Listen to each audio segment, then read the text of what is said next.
In this video, you are going to see the full camera test and review of the Samsung Galaxy S25 FE mobile phone. This mobile phone comes with a triple camera setup on the backside and a single camera on the front. Before going into the camera samples and video samples, let's have a quick glance at the camera specifications so that you can understand everything much better. First, talking about the backside cameras, the main camera is a 50 megapixel sensor with an aperture of f1.8. The second camera is an 8 megapixel telephoto lens with an aperture of f2.4. And the third camera is a 12 megapixel ultra-wide lens with an aperture of f2.2, and the field of view is 123 degrees. Coming to the front, it's a 12 megapixel camera with an aperture of f2.2. Unlike all other Samsung FE models, this mobile can also record videos at a maximum of 8K at 30 FPS. These cameras are almost 95% the same as the previous model. The only difference you will observe is that now we get a 12 megapixel selfie camera instead of a 10 megapixel one, along with HDR10 Plus support. Soon I'm going to compare this mobile phone with the previous generation S24 FE. You will understand things much better at that time. I have divided this video into two segments. One is completely for daytime photography and videography, and the other one is for nighttime. These are the photos taken at different zoom levels during daytime conditions. Due to the different aperture values of each camera, the overall lighting of the images changes when we click photos at different zoom levels. You can clearly see the differences between 0.6x photo and the 1x photo. Up to 3x, we get good quality zoomed photos, and after that, we start losing details as we increase the zoom level. Even up to 10x, the photos looks okay with the decent details, but at 30x, it completely loses most of the details. However, if you want to read any text or numbers from the long distances, the 30x zoom can still be useful. Also, in the camera app, it shows very fewer details when we zoom up to 30x, but once I click the photo, it takes some time to process the image and gives a slightly upscaled version with better details. But still, it's not that great. I know no one clicks photos regularly at 30x zoom, but since I'm reviewing the mobile phone, I want to make this clear for you.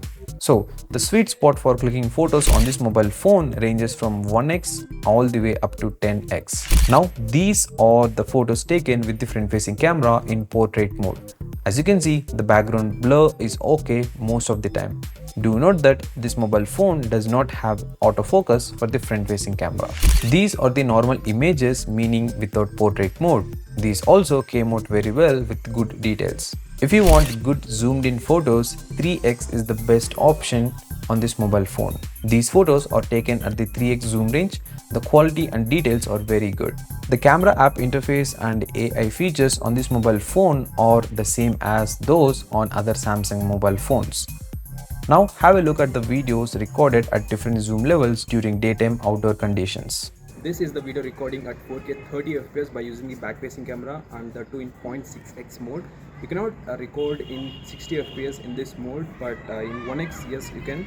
So even for the 8K video, this option is not at all available. Even for 1080p also, this option is not at all available. You can record maximum at 30 FPS in this mode itself. And the audio you're listening is directly coming from the internal microphone. You can observe and you can judge how good the quality as well as the clarity looks like. This is the video recording with the help of back-facing camera at 1x mode and that too 4K 30 FPS. The audio you're listening is directly coming from the internal microphone. I didn't attach any external mic here. You can observe how good the quality as well as the clarity looks like. And if you want, you can zoom out. I'll show you how the zooming looks like. But this is what in 1x mode will look, and it's pretty okay if you're recording in outdoor conditions with by handheld, or even if you kept your mobile phone at more than 1.5 distance. So yeah, it's pretty good to record videos like this format.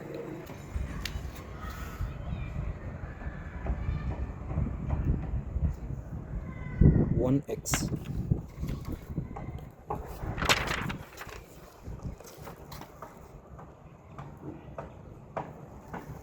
2x.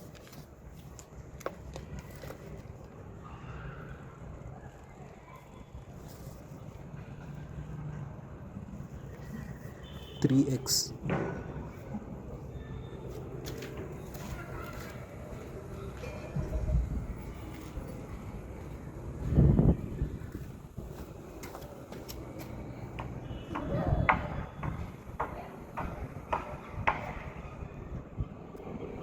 10x,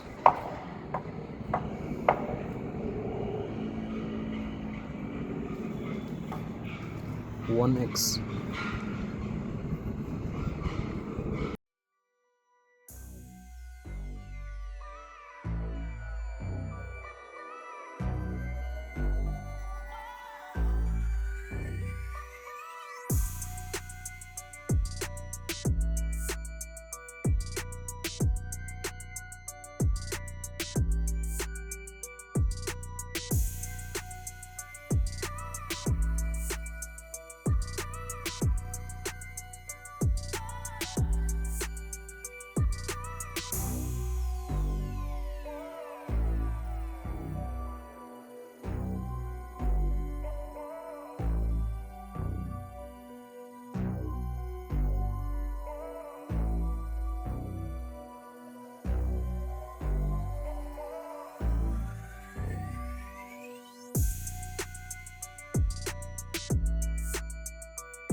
This is the portrait video recording with the front facing camera at 4K 30 FPS, and the audio you're listening is directly coming from the internal microphone. You can judge how good the quality as well as the clarity looks like. You can observe the background as well, whether it is trimming out, I mean the blurring is happening or not, even side to here this part as well.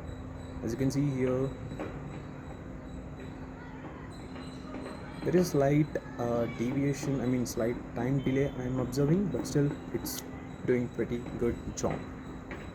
This is the video recording with the front facing camera in normal mode at 4K 30 FPS. You can record up to 4K 60 FPS in this mode, and if in case you want to record in portrait mode, it is capped at 4K 30 FPS. There is no 60 FPS recording option is there, and the audio listening is directly coming from the internal microphone. You can observe how good the clarity as well as the video quality looks like, and this is a normal video guys. There is no background suppression is going to happen. So yeah, this is what the video looks like. Now these are the photos taken at night time indoors with artificial lighting.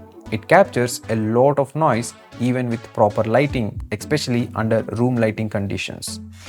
This is the image that I clicked in pitch dark condition using night mode. We can actually set the timer for night mode. This image is captured with a 8-second exposure, and this one is with the maximum of 20 plus seconds. The image on the left side is captured with the 8-second exposure, and the other one is with the maximum of 20 plus seconds. I kept the mobile phone on a tripod while taking these nighttime shots. Yes, there is a big improvement in terms of quality when the phone exposes the shot for a longer time using night mode. These are the photos taken outdoors during nighttime at different zoom levels. If you ask me, the quality looks almost the same as the previous model. I don't see any big or noticeable differences. The quality looks almost the same as the previous model. I don't see any big or noticeable differences. I actually clicked the same photos with the S24 FE as well, side by side, to check how well it is performing. More than 95% of the time, both phones produce identical results with no major improvements to notice. This is the photo taken using night mode with the front-facing camera, and it does a pretty good job, I must say. Even if you use the night mode for the front-facing camera, the screen flash turns on automatically to capture the image. If in case there is no screen flash, this is how the place where I'm standing, and you can observe how dark it is actually is. This is the image taken using the screen flash with the night mode turned off. So if you want to click photos in pitch dark nighttime conditions, using night mode along with screen flash is a deadly combination to get better pictures instead of relying only on the screen flash. These are some other pictures taken at different zoom levels using night mode. The night mode timer is setting automatically, and even if we manually fix it to maximum, once we come back, the phone decides the exposure time based on how well the scene is optimized with the available light. Only in pitch dark conditions, we can set the maximum timing for night mode. Before I conclude everything about this mobile phone's camera performance, have a look at the videos recorded during nighttime conditions in the same place where I clicked the photos. Hey guys, this is the video recording at 4K 30 FPS, and the audio you are listening is directly coming from the microphone, I mean the mobile microphone. And right now you are seeing the video in 0.6x. Now I shift to 1x in a moment, so you can observe the light shifting overall.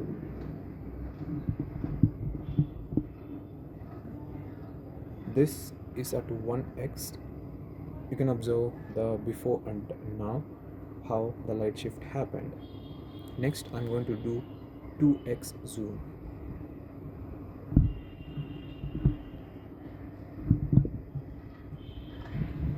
Currently this is at 2x. Next I do the 3x zoom.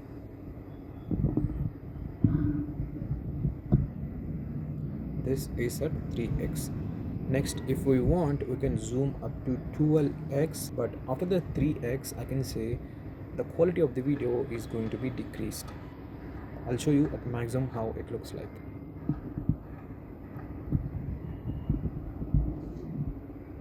This is at 12x. You can observe how it is looking. Now I directly go back to the 1x, so you can observe much better.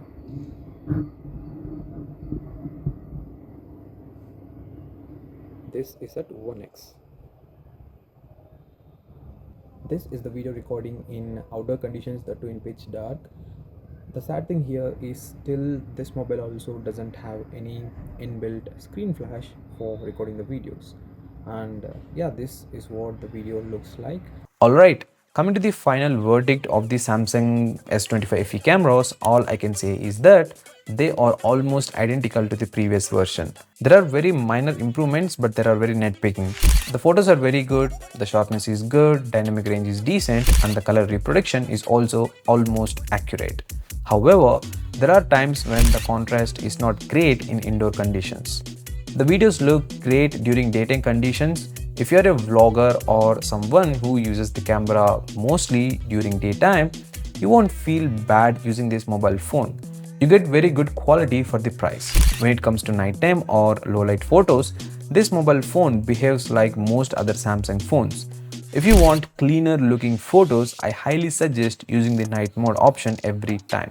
Now, coming to night mode videos, yes, they look okay, but not as good as the daytime ones. They pick up a lot of noise, and due to the different aperture values of different cameras, lighting shifting is noticeable.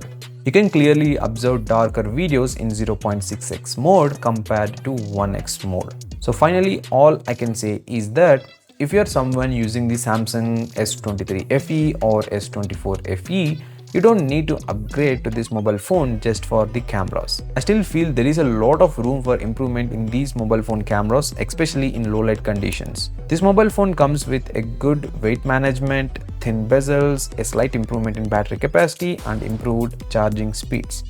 I expected that at least this model would come with autofocus for the front-facing camera like other flagship devices. We'll see how they improve things in the next year's model. That's the camera review of the Samsung Galaxy S25 FE from my side. You can check the description box and the comment box for more related videos, especially testing videos of this mobile phone that I have already done earlier. Just wait for a couple of days, I'll be posting the full review video as well. I'm also adding some of the best back cases video for this mobile phone, which will be helpful if you're planning to buy this one this year. Thanks for watching, subscribe if you haven't done it, and don't forget to like and share. I'll catch you again in the next video.